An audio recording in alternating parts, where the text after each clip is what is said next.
What is going on, everybody? It's a legendary host, Darryl Wingfield, and welcome back to another Purpose Served podcast episode. Can y'all believe it? We're on episode 116. This is nuts. This is nuts. Amazing. It's a big number. I have a, oh, for real? 116, that's a good number, isn't it? Oh, snap. I thought you said that was your favorite number. I was like, no. Like I said, 116, that's a big number. That's a lot of podcasts, man. Oh, yeah. I've been talking about this ever since I crossed over that 100 episode mark that I can't believe, honestly, that I've been going on for this long. I started doing this in the September of 2020. Wow. So it's unbelievable the amount of people that I had on here. I haven't had a lot. All in all, I probably had around 20, 25 guests out of these 100 plus podcast episodes. Wow.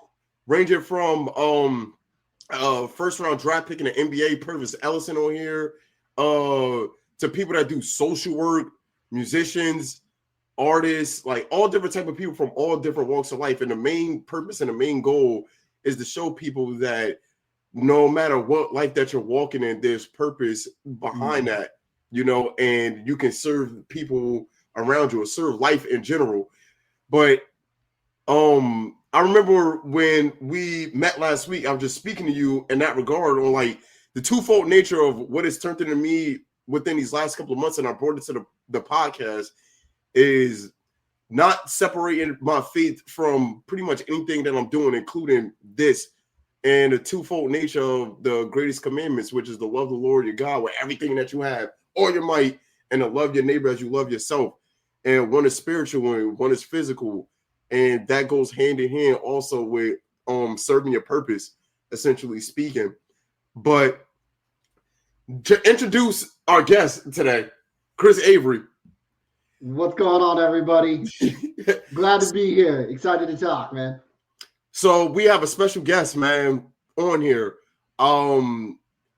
He has been running for, I would want to say, over the last 3 years. What, every single day? Yeah, so over 4 years now. It's almost 1,500 days. So we started January 9th of 2022, and we are still running. Man, that is insane.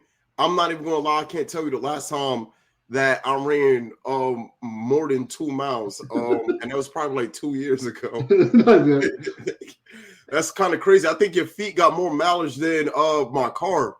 Man, it certainly, I thought about that before, like looking at the mileage even for the bigger run that we're doing. I go like, oh yeah, we'll drive about the same as the amount of somebody driving a year in a car. Yeah, that's about right. Yeah, for sure. It's crazy. Yeah, that's insane, man. And the one thing that I have to ask you in regards to this, because towards the end, we will be getting into your record-breaking thing that you're going to be getting into starting off next year. Cool. But before we get into that, I want to ask you, what started off your running journey in general? Yeah, hating it really is what started my running journey. I'm going to be honest. So, I'll make this long story short, but I hated running so much, man. I did it 5 times in 20 years.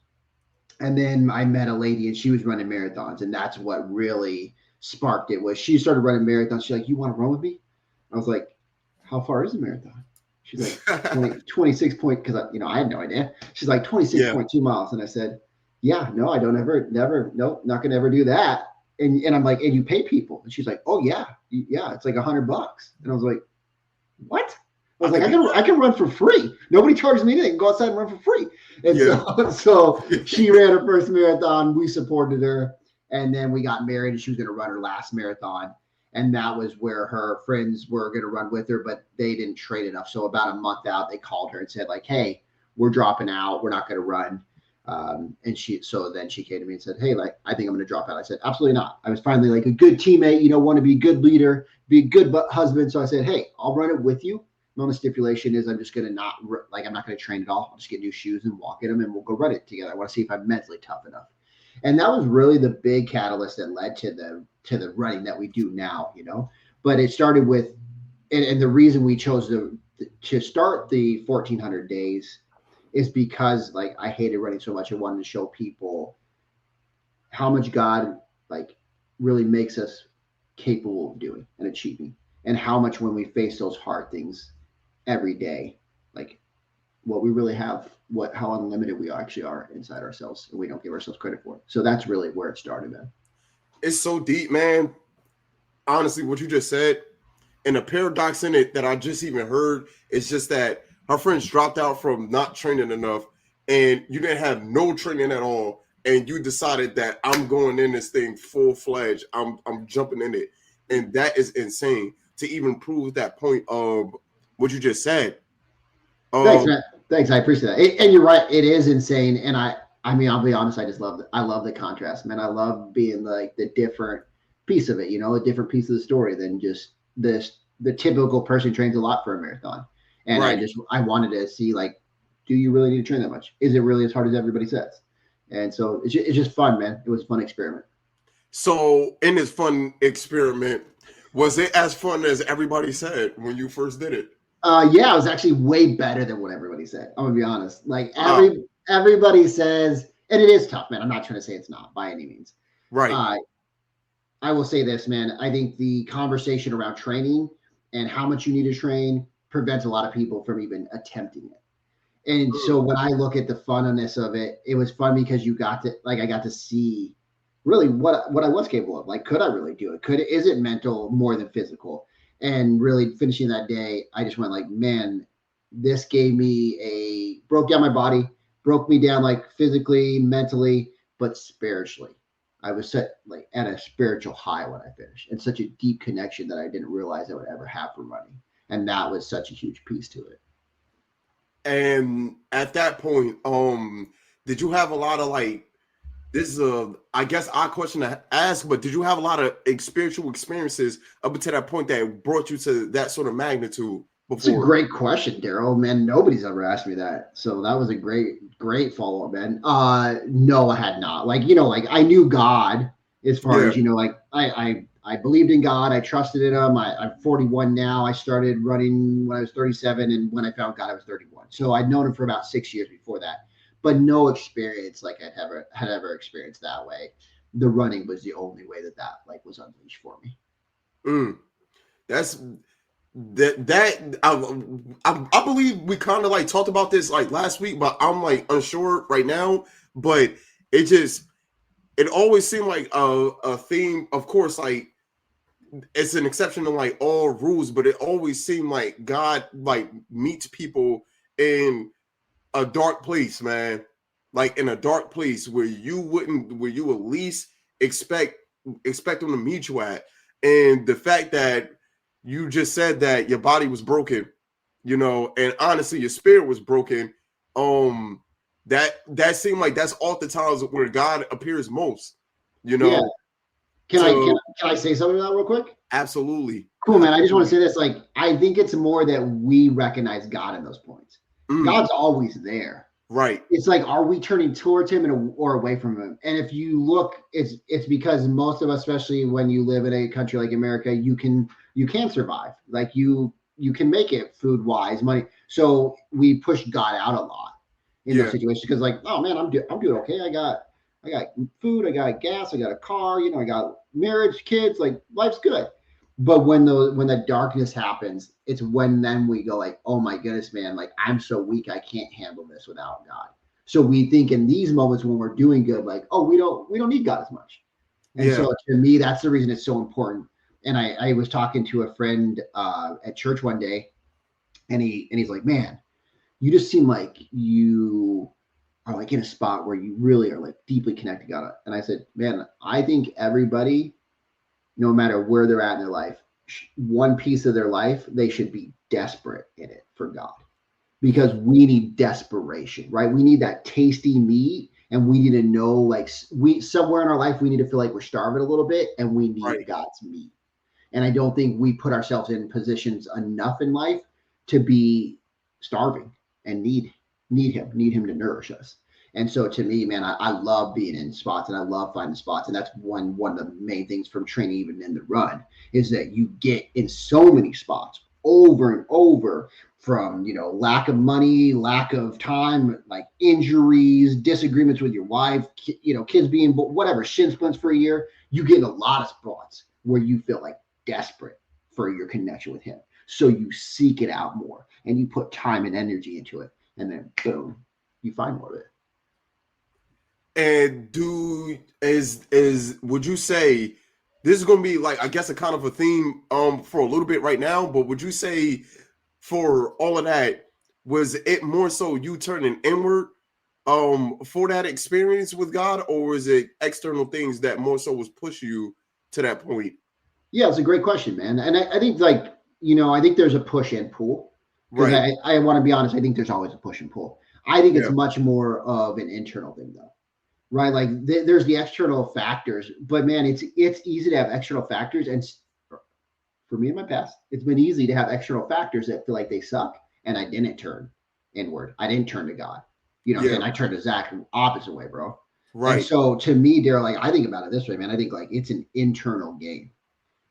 That's where your spirit is. That's where your soul is. That's where it knows and it directs you if you're willing to listen to it. So I think it's an internal game mostly, but the external pressure can still make the internal cracking of the seed happen. And so to me, right, sometimes the external pressure has to, the soil has to become so deeply pressured to crack the seed. So the little shell that the seed is holding can come through. Right. And so to me, like, I don't know that necessarily it even always has to be an internal thing, but the external pressure can be the fracturing that you need to break and remake you. And that's the one thing that I definitely do agree with you like on. I believe that everything that we're experiencing is in a way that's beyond my comprehension and understanding is one and the same when it comes to like what's happening externally outside of us and internally. But I also agree with you that the primary source is internal. And we recognize this through external things that's happening. And the breaking points, man, there's a choice. There's always a choice that you can either turn and face the light of God, or you can simply turn away. And I associate that, man, with facing the blackest of the black and the deepest of the deep that you could possibly face, man. And how in times like that, when you get to those points, how do you stay on track to the point where external pressures don't break you, essentially speaking? Because that's a lot that you just said, man, with dealing with so many factors all across the board with family, living situation, your body literally breaking down, and then after that it's still focusing on the goal at hand. So how do you like manage that when those moments happen? Yeah, I think manage is a good way of putting it, man. I want to say this. I think when we look at those type of things that happen, there is an internal conversation that comes from them. And I want to even go back to what you were saying, where like the external things, they cause a pressure, but that's where you have the freedom to choose which way. Like, do you put them internally and go with scriptures where it says like you have a heart change, or does it harden your heart and you turn away from God? And so when I look at those things, man, I started to turn much more to God. And that was really the truth is, how do you overcome these things, man? You realize that I realize that I'm really weak, and then I need God a lot more. And really, man, I thought when I first started this, like I would pray to God, but God, give me more strength. God, give me more strength. Because I thought it was about my strength. And then I remember just when I was praying one day, hearing, stop praying for your strength and pray for my strength.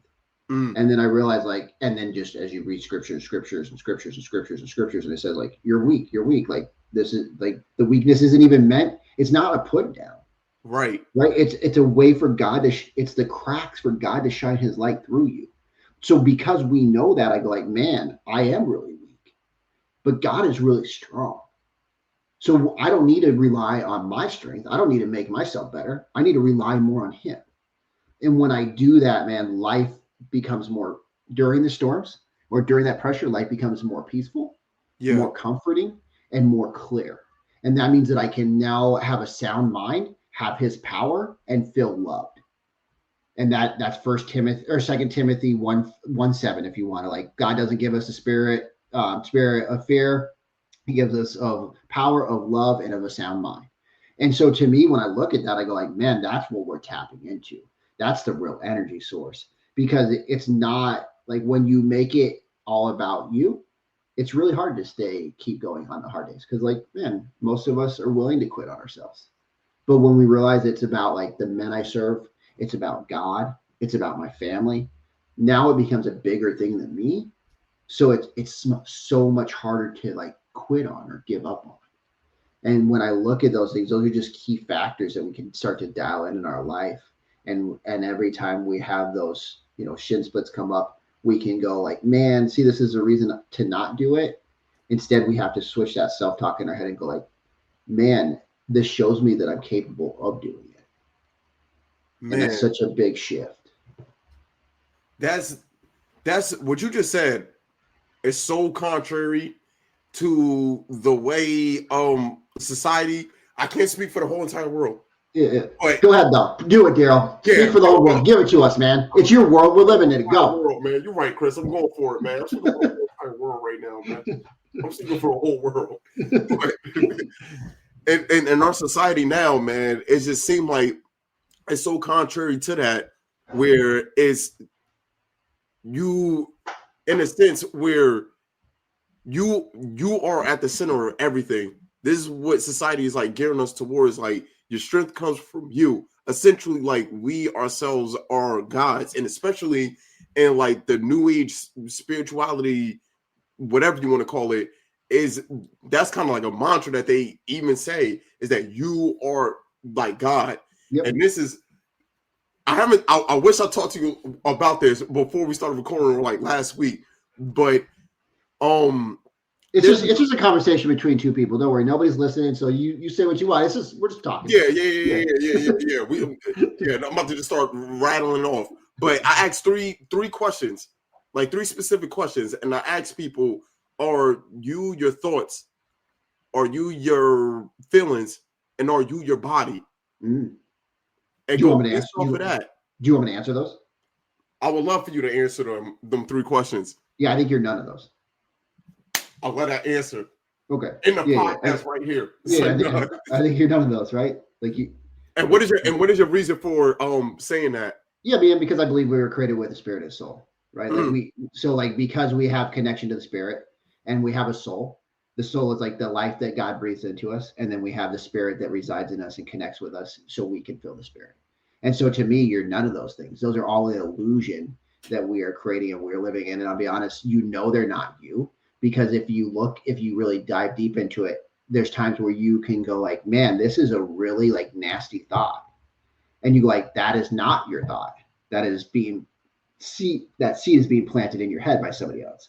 And so you're just picking it up and carry it around. And I can we'll just do this stupid experiment. You can go through your past, and anybody do this right now. Spend 5 minutes right now just thinking about your past and go like, do I believe this thing because I really believe it, or because like my mom did it? Or because somebody else told me it. Because I can tell you right now, I'm in Utah right now. My family lives in Arizona. We go back for the holidays, and then my mom will be talking, and I'll be like, oh, that's the reason I don't like that. Oh, I'm not the source of that. Yeah, I'm not the source of that. Yeah. Right? Like, I just picked it up, and I'm carrying it around, but I'm not even the source of that. So I thought I was, but I'm not. Yeah. So I know, therefore I know, like, none of these things are really me. Like, we can collect them and call them us, but they're not us. That's all. I love that you said that as so like a matter of fact. Wow.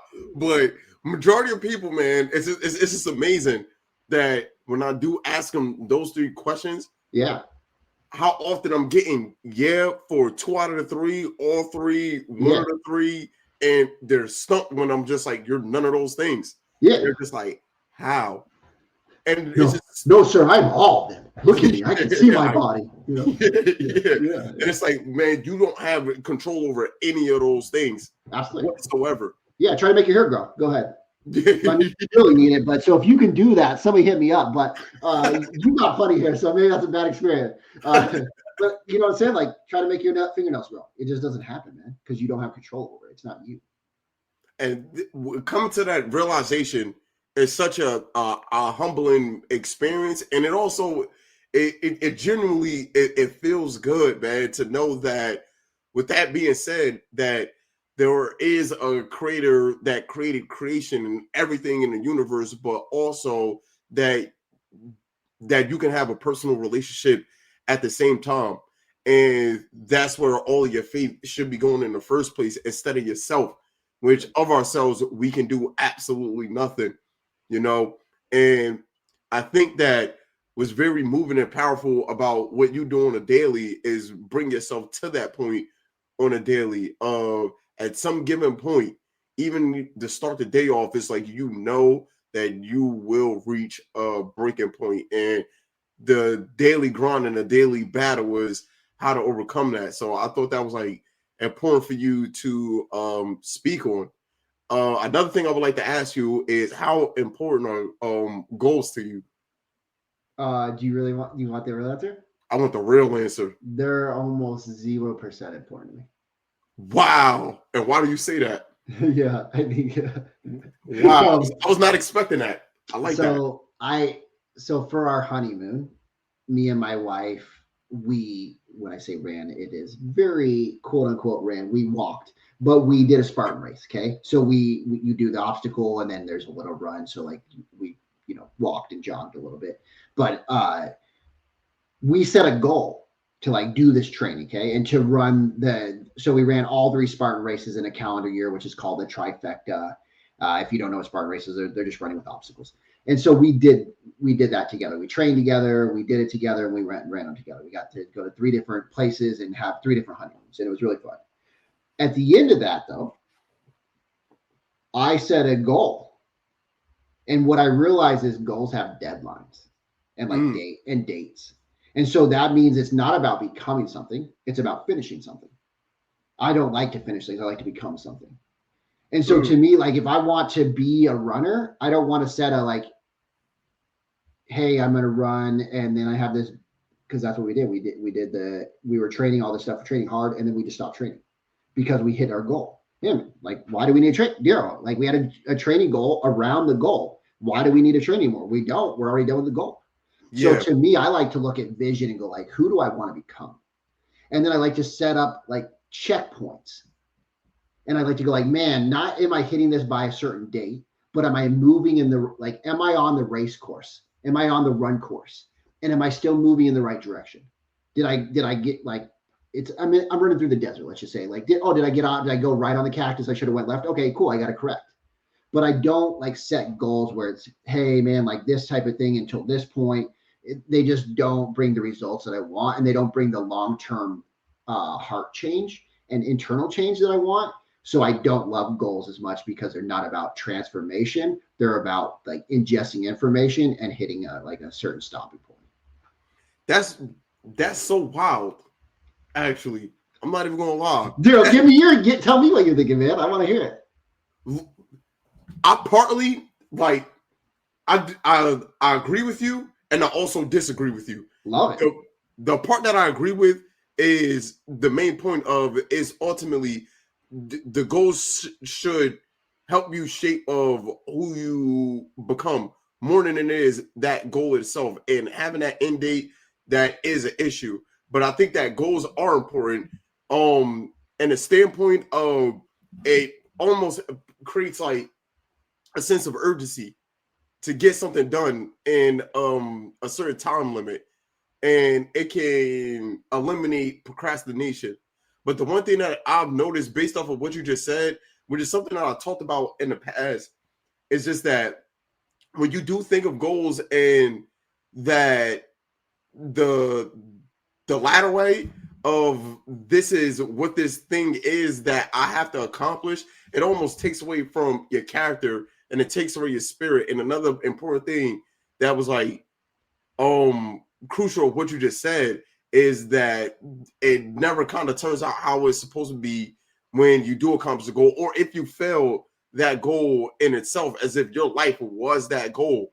Yep. And with me playing basketball, I've went through that so many times where if I didn't accomplish a goal in a set amount of time, it made me feel less of myself. When in the long run, it's like that didn't even matter to begin with.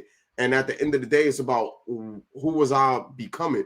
And it took me years to learn that crucial lesson. So your central point, I 100% agree with. I guess I'm agreeing to disagree. I love it, man. I love disagreement. Like I love disagreement. It's one of my favorite. That's how we learn, man. We're like if we're just telling each other what we already know, we're closed loops, right? Like, but if we want to enter new information, like you got to open the loop. So I love disagreeing, man. That's how we both get. That's how right sharpen each other. That's how we sharpen. Right. What do you notice about just a general question about the climate of society and the spirit of the times right now from what you see, like from people from a spiritual aspect? That's a very vague and general question, but based off of whatever it is that just came up, yeah, the floor is yours. All right, man, I'm gonna give it to you then. So this is what I think, man. I think we're in crazy times. I think we're in crazy spiritual times, and I think we're in crazy dark times. You know why I think we're both? Because I believe there's always the balance. God doesn't give us something without a balance. Right. So if you're just like with my kids are the ultimate joy factory, right? They just smile and happy as all can be. You know what they also are? Man, like the crazy, like, I don't want to go to the bathroom. I'm yelling out, right? Like just hunkered down, like absolute opposite, because they have to balance each other. See, most of us want the up. We want like, oh yeah, man, dude, I'm growing, man, everything's good. Yeah, the truth of the matter is it's this. Right. And then it's a little bit more up, and then it's a little less down, and then you figure out But to be honest, man, like when I look at it, I go, spiritually, we are in one of the greatest times. There are way more people like drawing closer to God than ever before. On the tip of that, we then have to realize there are far less people going towards God, because like that group is now hunkered down and going in opposite ends. So we're separating. That's the concern. Yeah. So it's harder to meet in the middle and figure out where we go from here. Right. So that's my bigger concern. But to me, man, what a great opportunity. What a great situation we are to have truth and have love and justice, like sort its way out and help each other learn where we can grow and be better. Because everything is happening for us. Right. Yeah. Because I believe in God. Like, so when I have shin splints for a year, they're happening for me. Man, when I have a hernia that I can't, like, that I need to go get surgery on, but I figure out a way to do it, like that's happening for me. So to me, when I look at these things, I look at all these things as happening for us. Because God wins, man. Right. God's never lost. He's not going to choose to do that now. So at the end of the day, this isn't about this world or us. It's about God. And so I know that, man. So I have like strong faith and trust that it's all working out for us. It's all meant to be. We're all meant to learn something and grow here. That's kind of like, for me, personally speaking, I wouldn't say necessarily that the times that we are living in is scary, but it do create in me sometimes a sense of despondency for the climate of the world. I'm not even gonna lie, and it's almost as if you got people that can see, that can really, really see, but then you got people that are blind as blind can be, and ain't nothing you can say, and ain't nothing you can do to even help them out. And even in regards to the faith, with being a Christian, that I even recognize that sometimes with people in the faith as well, and it makes it even a little bit even more difficult to maneuver through the nooks and crannies of life. And that's when I say, for me personally, at this present moment, and for a while now, but at this present moment, is let me know right now, relationship is the most important thing to develop with God more than anything else. And going back to mentioning that greatest commandment is just putting that above any and everything else, and just learning as time goes on that through putting all faith and love in God and fearing God, that it naturally works out everything for you, even if we don't have like the clearest picture in hand. And I guess at times like this, it's like very like reminiscent of like the prophets in times past, man, when they got a glimmer of the light and being surrounded by darkness, man, and trying to go to the darkness with the light, and they're just like, sorry, bud, I kind of didn't want to hear that. That wasn't it, and you're gonna have to go, bud. And they're just like, okay, my time has come, but I seen the ages of all ages, and I seen the future for what the future is. And I believe that the one thing that you said is like that separation of like that light and darkness, but it seemed like the opposing natures are growing as time goes on, man. And it makes me concerned about what the current generations is about to go through, because it just seemed like they're more lukewarm than having a side, whether they like or hate something. They just totally indifferent. And I think that indifference is a very dangerous thing, man. When you just like, I don't care, honestly, what happens, you know? And do you notice a difference between like in people nowadays? Do I notice a difference? Would you say that again? The last part? Difference in people nowadays. Like, oh, absolutely, man. Like apathy, you're saying? Pretty much. Yeah. Absolutely. That's yeah. actually on point. Yeah, man. So I'll say it this way. And no, by no means do I know better than anybody else. But over 41 years, I've seen a few generations now. And man, I go, this is going to, I wasn't alive during this, but just go with this. Like, man, there were youth that loved Elvis Presley. The parents didn't. Yeah. In the 60s, the kids loved rock and roll. The parents didn't. In the 80s, people loved like punk rock, right? Like in the 90s, it was gangster rap. And the parents didn't. Yeah. And so like, I think there's always the contrast. And man, we can go read scriptures. Jesus comes to turn the son against the father and the daughter against the mother. Why is that? Let's really think about that. Like Jesus came in and told you everything you think you thought now is being flipped on its head. I'm the solution to all those things. Well, of course, now like if I'm the young if I'm the young son, like, oh yeah, that's cool, I'm going to believe that. And like, so of course I'm going to be different than my dad because he believes in the Old Testament laws. I don't anymore. And so to me, when I look at this, I think I was apathetic, I feel like, when I was a kid too. And I feel like it's very consistent that way. And then as you grow older, you grow more relationships that are healthy. You grow tighter connected to a group of people, sometimes your family, friends, and you go like, man, these are the important things. Now things do matter. And as you get older, you realize like, man, I'm not a kid anymore and I don't get just playtime. Like I'm growing up into the world now and I'm going to have to take on these responsibilities. And I think once we get more responsibilities, we realize more things matter. And so that makes us become less apathetic towards things. And I'm not saying that's going to be the way the world works. That's just what I've seen, from time after time. It seems like there's patterns. Yeah. Wow. Good answer.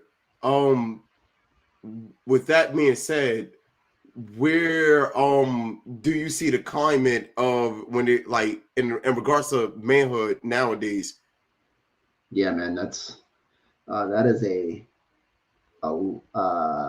big challenge, I think, for most of us growing up as men, and I just got off the phone with somebody and he's older than me, but he's like, man, I feel like that's still very like consistent for even his age group. And I think there's so much information in the world coming at us that it becomes very hard to filter that information.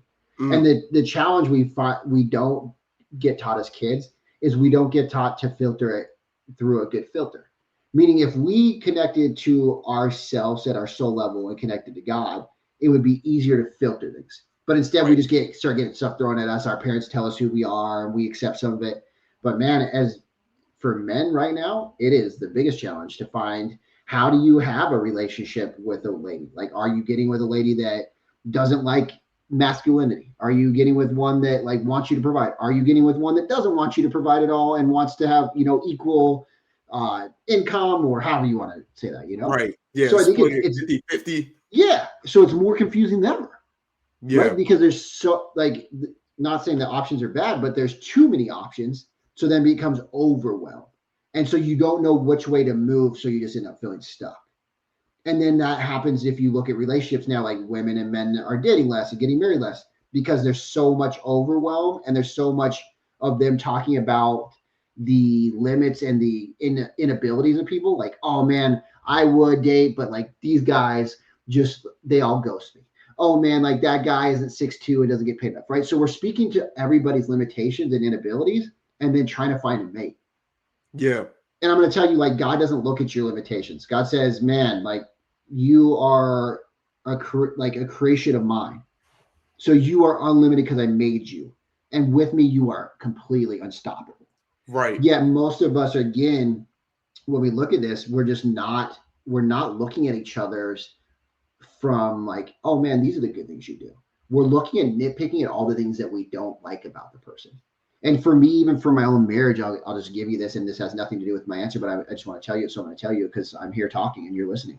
So Yeah. Daryl, I love this, man. Like me and my wife during our first few years, like about 3 years in, we were just fighting so much. And I was like, man, I think we're gonna get divorced. You know, we discussed it. We talked about like how that would look. We only had one little kid at the time, but we were just arguing all the time. And we started to do this journal thing. So every night we'd sit down and we'd write down 1 to 3 things that we loved, admire, adored, were fond of, that we were thankful for about the other person. So we'd write them out. So I'd write them out about my wife, and then I'd read them to her. It takes about 10 minutes a night. If anybody wants to improve their marriage, improve any type of relationship they're in, just be grateful for more, do this. And so then we'd read them to each other. We did that for almost a straight year. And since the day we did that, man, our marriage has almost been a 180 because we stopped looking for the things that we didn't like about each other. We stopped looking for the things that were different than the way my family did it. Now you do it like you put the toilet paper on different than I do, right? Like we stopped looking for those little things and nitpicked. And we started looking for all the things we loved and all of our abilities and all of our capabilities. And when we did that, now we lift each other up instead of like trying to like subtract from each other's whole. Because when we subtract from each other, we make each other feel less. But when we keep adding value in, that person stays at full or whole. Right. Man, well, I thank you for like sharing that. Yeah. That was like valuable information. You're saying a lot of valuable stuff, man. I can't even lie. You really are. Do you think that the internet is playing a huge part into what people are like their thoughts and feelings towards like relationships and looking for a spouse and all of that? Do you think Absolutely. I mean, I think we're making it play that, but we are again, we're closed loops. So we're priming our brain because, man, like think about it. If I came up to you and I had some like magic wand and you believed all these things and I could get you like, if I waved a magic wand and then like you now had both thoughts the exact opposite of one way, and so like you had countering thoughts, you would feel crazy because you go like, I don't know which one's right. I don't know which one's right. This goes back to dating and men and how they should be. So you start to feel crazy. So if we look at that, man, like when the internet and let's just say social media, because that's what it is priming our brain, right? Like, so it's priming our brain in this filter system where it goes like, okay, hey man, like I believe this way. Okay. So I start to like those things. Well, of course the algorithm goes like, hey, we want to keep you on. So we're going to send you more stuff. And then you go like, see, everybody thinks like guys are crazy. Everybody thinks guys are crazy. And it's the only person that's crazy is a person thinking every guy's crazy because you're stuck in this loop and you're in the crazy loop. Yeah. But if you look next to you, there's be a really great guy, but you already called him crazy and wrote him off because your loop is closed and you're priming your pump to reinforce what you believe. And that's not a bad thing. That's just the way our brain functions. So if we want to like prime our pump to look for something better in life, we have to start to like take control of it and start to tell ourselves what we want to think about men. Because guess what? There's always a good man. There's always a good woman. Like my favorite thing is when they're like, oh, all women are that way. Like they're not. Not all men are that way. You know, like let's just be real. You may be searching the wrong area. You may be the wrong person to find that person. I'll say that. That's more likely. More likely you aren't doing the things in your own life to attract the person that you really want to find. You're doing the things in your life to attract the person that you've already found that you don't want. Don't nobody want to hear that, man. I'm never the problem, man. Right. It was the other person. I apologize. Up front. That was just for me, not for you guys. You guys are the, since it's all about you, you guys are the whole enchilada. The other one are just the side of beans, and they're never going to be the whole enchilada with you. So you got to go find another whole enchilada. Not your fault, their fault. They're beans. You know? So go find another enchilada. Oh man. But to that point, man. I think that is extremely important that people genuinely like work on themselves. And that's such a cliche thing to say, but it seems like the cliche things is always holds the most truth and the most value. And what I'm starting to notice, especially talking like a decent amount of people, is just like the social media. We could just pinpoint it to that, like you said, but it's creating this dystopia in people's heads that's just like, this is not how the world naturally works. This is not the real world.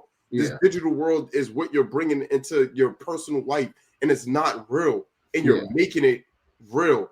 And the scariest thing that I'm seeing with the internet and technology in general is like AI. AI is like pretty nuts, and I'm concerned of what is going to be doing to us like in the next like 5 years, 10 years, let alone the next like 2 or 3. Yeah. And what will it do to us?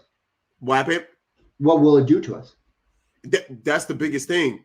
And if people don't know how to do or don't even care about like due diligence and doing their own work and doing their own research and saying like, I'm gonna just type in a few prompt words and let this thing come to me, let a video come to me, and then other people are taking it as is and just looking at it as the truth. And it's just like, that to me is going to be extremely dangerous for people that ultimately like discernment. You're right. It will. You're absolutely right, man.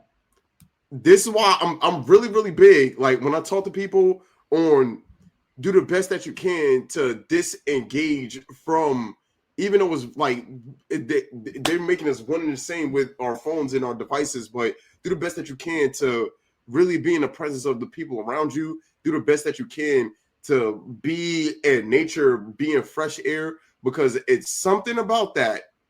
It is something about that really brings life to you that I can't explain, because it's a part of God's natural order. And that's something that you get to experience on a daily every time you step outside and run around the world to come back before you get home.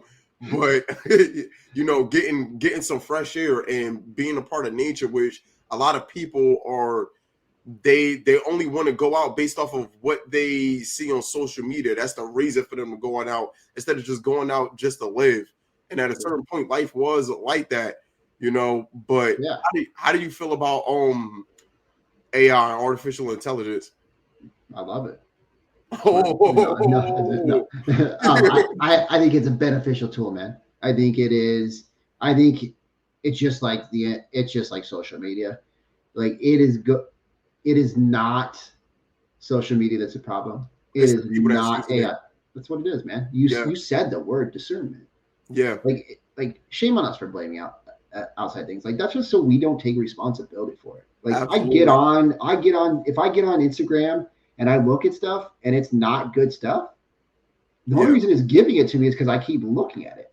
Right. It's not giving. It's not like they don't go on and go like, oh, Chris, hey, I'm going to send you fights, like people fighting in the streets. I never see that. You know why? Because I don't like that. I would never look it up, and I would never watch more than a second of it. I turn it off as soon as it happened. Right. But other people love that, and then they go like, oh, see all these people, they fight. Everybody's fighting. No, it's because you love fighting, so you're looking at everybody fighting, so you think everybody's fighting. Right. And the truth is they're not. Right. The truth is, even like where we talk about like the darkness and the light, there is people in between. It's just we only look at the polar opposites and then we talk about them a ton. And so to me, when I look at AI, man, I think you're right. AI will bring all those things you just said. Like it'll bring concerns about what you can trust and is this video real? And it already is. Then there also is the other side of it where people use AI to, like make amazing things happen, create amazing things that would never be created, to be able to come up with new like ways to heal people's health, to purify water. There'll be all those things because of AI. Yeah. There'll be people that gain massive amount of wealth and can make huge changes in this world and impact people's lives in a great way because they made the money. So there's also that side to it. And to me, I never look at it as like a lump sum. You know, there's always it is a spectrum of colors, and the truth is, you just have to like figure out which colors you like connect with, and it even goes back to like the electronics and going outside. Like these electronics are all running at a certain frequency. When you go outside, you're running, just so you know, like you're an electronic battery. You're running at a certain frequency. So when you stay around this frequency, it makes you feel sick and unhealthy. Right. So that's feedback for you from your body saying like, this is probably not good to be around all the time. Shut those off. Then when you go outside, you feel like healed, or you hear the birds chirp, because if you can go look this up. I'm not going to do a ton of it, but you can go look up how birds affect you, how they affect plant life. If they didn't whistle in the morning when the sun came up, you can go look at how like flowers would act different, or when it opened up. You can go look at how we would act different, or when it opened up. And so there's things that happen at certain times in this rhythmic way, and we're dysregulating it by not enjoying or being part of that, because we're trying to like stick in our certain areas that we think are safe and like comfortable. But with comfort comes no growth. So when we stay around the comfort, we get sick. But when we go do the challenging things, because sometimes it's more challenging to get off my couch and stop watching TV than it is to go outside and look at the sun for a few minutes, you know? But when you go outside and you do the challenging thing, then you feel healthier. Right. This is just a catalyst for life. You do the easy things, you feel unhealthy and sick, you'll be in the hospital more, you'll feel fatter, you'll be unhealthy, you'll eat fast food, you'll feel like crap. That's the easy thing. And then when we go do the harder thing outside, that really resonates with us more, but it's harder to do, we feel healthy. There one of the books that I like have back there, the Philokalia was just talking about that. One of the monks was speaking on what you just said, on how the ease of life creates increases the passions within the body, and you ultimately, like, your soul start to crave what the body wants instead of what the spirit wants, and it ultimately leads the soul to death quicker, rather than going for the things that you have to toil you with and that you gotta absolutely work for. And this brings me to another question of, when was the last time that you took a break from running? Oh, geez. That was January 8th of 2022. Before I ever started was my last day off, you know? And like my wife even says, like, what are you going to do after the run? And I said, you know, like, she's like, will you stop running? And I said, I'll say it like this. I won't run, 30 miles a day. I won't run 18 miles a day every day. But I said, the day I don't want to feel good is the day I stop running. And think about it, man. Like, even going back to electronic things, like, these are all worldly things we're talking about, like the computer, it's all worldly stuff. Right. But the deep, like, connection you have with the outside stuff, that's a spiritual connection.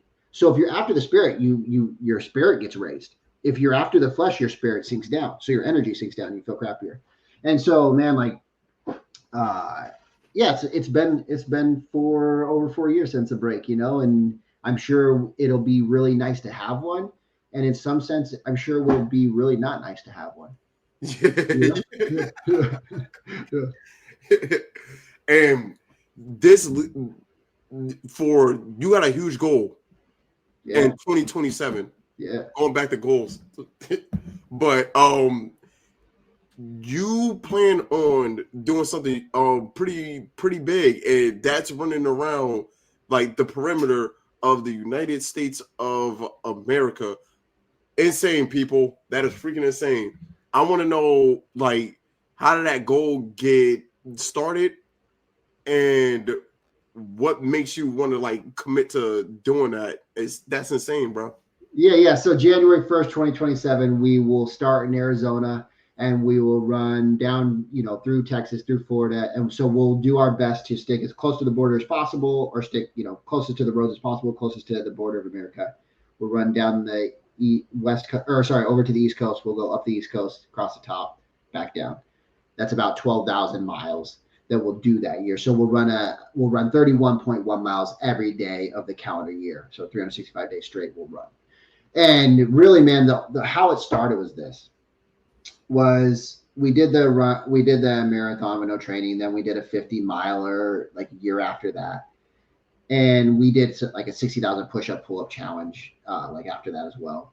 And I thought, I woke up in January of 2022 and I just like, man, I got to do something bigger. I got to do something bigger to inspire more people, to impact more people. Like I want to see, I hate running so much. Like I want to see if I can do it. Want to see if I can, I never run more than 4 days straight. So I want to see if I can do a week straight. And then while we were doing that and formulating that game plan, and then I was like, man, I want to show people what a 5-year plan looks like. So we're like, all right, let's push it out. We'll create something big. And initially like I said, when we started this, somebody was running across the United States, so straight across, and it's about 3,300 miles. So we're like, okay, that could be cool. Like, let's look that up. So my wife quickly searches that. 200 to 500 people done that. Nope, that's not it. Like, because we, and it sounds funny, like that's not that many people, but we are the people that love to be unique. Like we know that about our identity. So we know that about ourselves. So we know ourselves. So we go like, okay, so we want to look for something that's like one of one, like nobody's ever done. So my wife, is researching, and we're like, we could do a V. So go from the upper West Coast down to the bottom of Texas, back up to the East Coast. And we looked that up. Then we're like, we could go across America and back at 6,600 miles. And then we're like, no, none of that's enough. And then we kept training. So we didn't know the end goal, to be honest. But we had a vision for that it would be big and that we do something big. And so then we started training. And then about 2 years, I think it is roughly 2.5 years into it, my wife, we're still discussing, do we run 30 miles? Do we run 50 miles? And then we go like, okay, we're going to run 30 miles because we want to show people with kids and like their families, like you can do this with your kids. You can do this because you're creating an incredible experience and a legendary story that nobody else will ever do besides you. And so we want to show people that. We want people to like feel their own story from our story. And so when we did that, my wife's like, don't do 50 miles. That's too far. You're not going to have any time with the family. Like we're doing this to have time with the family and show people that. So we decided on 31.1. And when she was doing that, she was just looking up and she goes like, what if we run the perimeter? I'm like, I don't know. It sounds really cool. Like that could be amazing, man. And she's like, let me look and see how many people have done that. So I'm like, cool. So she researches it, and there's a few people that have run like some route of the perimeter or run the whole thing and split and had days off and, kind of just did it at their own pace. And then that's when we decided like, let's go for the most amount of ultra marathons consecutively. And let's go set a Guinness Book of World Records. Let's go show people when you rely on God's strength and you have his blessing and anointing over you, like, and you're aligned with him, what amazing things you could do. And show like even with your family, hey, you don't have enough money? Good. Me too. Man, you have like hernia? Good. Me too. You have shin splints? Me too. Man, you have like just arguments with your wife, near divorce? Good. Me too. Right? Like, oh, good. You had kids? Me too. Like I really love the pressure, the pain that's come from it, because I hope that I'm getting almost every excuse that somebody could give me to tell me that they can't do it. So I can go back and go like, hey man, if I did it, I'm ordinary, man. Like you can do it too. Because there's some level of greatness inside you. And it doesn't have to be the run around America, but whatever it is, Daryl, you can do it too. So that's what I hope we have people get out of it, And like, I have faith that you're definitely going to get this done, man. Like, seriously. I've been thinking about this for like the last couple of days, man. Especially after like our last meeting. And what you talked about, what you plan on like accomplishing, even like outside of that, and I'm like, man, this dude is genuinely going for greatness. And not only that, it's not like this is something that's just going to start in the beginning of next year. Yeah. You've been on this path already for a while now, man. Yeah. So it's nothing new. And the one thing that you just said, I was just speaking to my sister about like a couple of days ago about overcome what you're going through now, because somewhere down the line, when you become 30, 35, you're going to be talking to a girl that's once in your situation and once in your shoes, and you're going to tell them exactly how to overcome it due to the fact that you've experienced it and you got through it. But the most important thing is you have to get through it. You got to get through it. And there will be other people that's going to be like looking at you. And ultimately speaking, that's the reason why I'm doing what I'm doing personally right now.